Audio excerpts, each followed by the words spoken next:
Well, I got some bad news for you guys. Your hideout is trash. Well, okay, not everyone's. Some people have really cool hideouts. They have it set up really well. They have all of the necessities in there. But I've done enough trading to know that there is still a way too large percentage of people who are not taking advantage of their hideout, and it just does not look good. So I figured I would make a quick video on how to set up your hideout, how to get a hideout, how to get the variations of hideouts, and then at the end, I'm going to show you how to get some cool variations like my Halloween Oogie Boogie one. So first off, how do you get a hideout? Well, you get a hideout after you save Helena in Act 2. It is the intruders in Black Quest that you rescue from the Chamber of Sins. Once you do that, you will see the hideout icon appear on the waypoint. You can click on to go there, or if you are just, say, in any random town, you can just simply type in to the chat /hideout, and it will also take you to your hideout. You cannot use this in maps or any kind of combat area. You still have to use a town portal. They didn't make it that easy, but that would be pretty awesome if you could. Now, once you've done that and you have your hideout, you can go to Helena and select your hideout layout. Now, I have a bunch unlocked. You actually do have to unlock these. Some of these will literally tell you. Found in Act 7, the Chamber of Sins. You will know because you will see an icon that looks like this.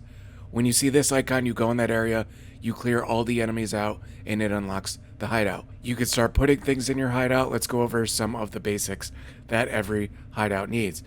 You need the crafting bench, incredibly important. You're going to be using this all the damn time on a whole lot of things like flasks, used when charges reaches full, and other stuff like that. Items to put things like 20% increased movement. You can see the crafted mod at the bottom. Just a whole bunch of things. This is a very important one. Commander Kirak, this is amazing for map completion. Put your stash somewhere convenient. Now, a lot of people like to put their waypoint by their stash. I do not like to do that, even though it's a little less convenient for people that need to warp in, or if I need to warp in and get to my stash quickly, say from a map, I put my map device in the middle right here and my stash right here. Some people like to put their waypoint down there by the stash too. I don't like to, because then people that are trading with me get to miss the cool ass artwork that I have at the top of this backstreet hideout. Now, some other stuff you want to put in there. A Horde crafting station. This is what uses the life force you get from the harvest mod that can do a whole bunch of cool stuff. You can reroll scarabs. You can reroll essences. You can reroll delirium orbs into more worthwhile things. And a lot of farming strategies, including mine, use this method to make money. I also have Lily in here. Lily is going to sell you a bunch of gems. This helps immensely whether you're starting a new character, or if you're switching a character to a different build, or just there's a lot of use cases. You can just purchase many of the gems in Path of Exile.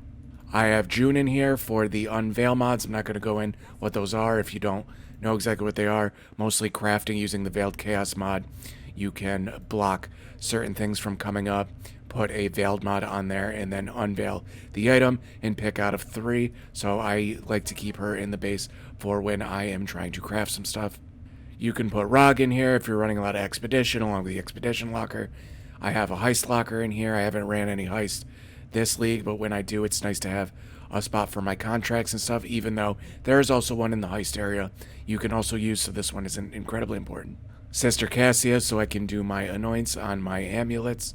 If you don't know what anoints are, I'm not going to go into it here, but basically you can put things on, allocates charisma on your amulet by using the oils you get from the blight mechanic.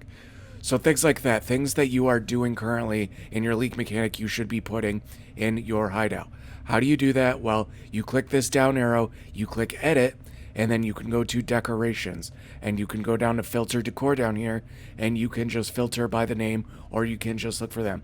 Say you are running Metamorph, which I don't suggest. Metamorph is kind of trash, but if you really like it and it's fun, you could put Tane in there just for the heck of it. I don't think there's really any good advantage to putting Tane in here. I'm pretty sure the only thing he does in here is you could sell items to, but you can do that with a lot of different people. But most NPCs and most mechanics, you can put the NPCs or their general things in this hideout. This edit and decorations thing is also how you get, benches. Obviously, your decorations, you can put random stuff in here. Oh, I want a gold lion statue. You can rotate it by clicking the outer circle and just moving this line to which way you want him to face in general. And then if you click the center circle, that is how you move stuff around. And if you don't want something there, you can just hit the delete key while it's highlighted to get it out of there. Now, the fun part and the reason I love hideouts is the cool images you can put on them. Now, I have not made any of these myself. I am using a website called HideoutShowcase.com. Now, I like to use the backstreet hideout because it gives a nice open area and spot for the waypoint so people can see the cool art that someone else made that I am just completely ripping off, but they put it out there to be public for other people to use, so it's okay. So say you wanted the backstreet hideout, it also has a hideout bases section right here. You can go down, click on backstreet hideout. You can see to unlock it, you can find it in the arcade map. Look for the hideout icon, go clear all the monsters out of the hideout den, and you will get the backstreet hideout. You go talk to Helena, switch it to backstreet. Then whatever hideout you want to see if there is a cool template for, you can click on the search icon right here, say hideout type, go down to backstreet, and just click search. And you will see a big list with many pages of different ones you can easily get. A lot of anime, a lot of simp stuff, but some really cool stuff in here. Say I wanted this Dragon Ball Super one, it's very easy. You go click on it, you go down to downloads. Under here, you click the download link. It's going to download it. And then when you go back into POE, click this up arrow. If it's not already up, click import. It's going to bring up. I already have it set to downloads, but you just go to where you saved the hideout or where it's saved. You double click it and bam, it imports. It is stupid easy. I try and switch my hideout often. I like to keep my hideout a little fresh, but it is very simple. I mean, look at this stuff. I have the Oogie Boogie one because it's almost Halloween. I got my Christmas Pikachu one locked and loaded for when Christmas comes up in a couple months. Some people are just ridiculous with this. There is a Spider-Man Venom one that I like, even though it's hard to put a waypoint up here and it stays down there. So that would be a cool change, but I'd have to, fix that. What are some other cool ones? This Wolf Hollow one I really like.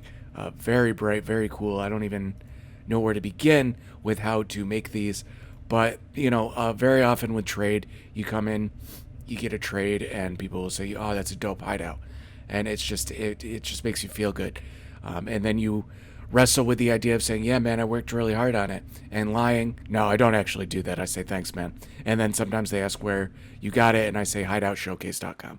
But yeah, guys, look through this website. It's an awesome website. It's just an extra cosmetic way that is free to, kind of customize your things. Now, some hideouts are purchase shop only or can only be found in these supporter packs. For example, this All at Sea hideout says you can only buy this. Not all of them are buy only. A lot of them you can just unlock, and you can find out how to unlock them by just clicking this. Some of them aren't even available. Was most likely part of an event or a supporter pack, so you cannot get the Chi-Yu hideout. It must be rare because I don't think I've ever seen a hideout with a layout like this. Let's be honest, guys. Most of you are just going to simp out and get some of these. My college sister invited. White girl hideout. Rent girlfriend.